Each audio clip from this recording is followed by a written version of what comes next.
Aujourd'hui, on va réaliser les très célèbres barrer, ces délicieuses crêpes aux 1000 trous à déguster avec du bon miel. Je vous donne toutes les étapes et astuces pour les réussir à coup sûr et avoir cette incroyable texture. C'est parti!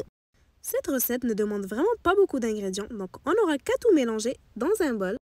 Alors 200 g de semoule extra fine ou bien de semoule fine, 120 g de farine, du sel, donc environ l'équivalent d'une cuillère à café, 15 g de sucre, 10 g de levure chimique. Je mélange bien le tout avant d'ajouter ma levure boulangère pour qu'elle ne rentre pas en contact avec le sel. Donc 10 g pour la levure boulangère.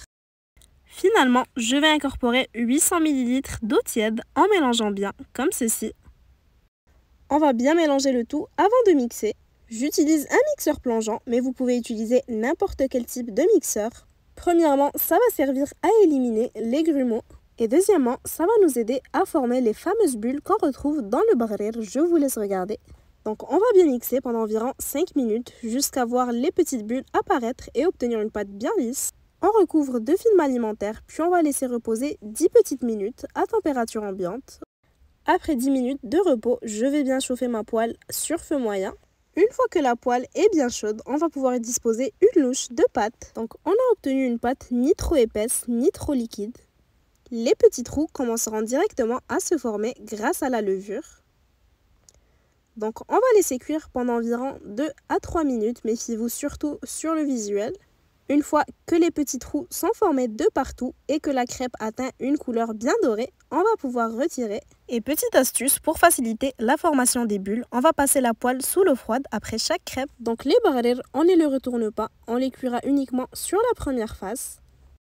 Je répète cette étape jusqu'à épuisement de ma pâte. Donc ces ingrédients m'ont donné au total 12 barrer. N'hésitez pas à les multiplier ou bien à les diviser selon vos besoins. Si cette recette vous plaît, n'hésitez pas à me laisser un petit like pour me le faire savoir et pour m'encourager, ça me fera très plaisir. Et surtout, n'oubliez pas de vous abonner pour ne manquer aucune future recette qui pourrait vous plaire. Il n'y en a pas deux comme les barrer, ça a une texture vraiment particulière et c'est super bon, surtout pour le goûter. Et si vous voulez optimiser encore plus le résultat, je vous conseille de le déguster avec un mélange de beurre, de miel ainsi que de fleurs d'oranger. Vous allez voir, c'est super bon. D'ailleurs, si vous avez besoin de revoir certains ingrédients, tous les détails sont en description.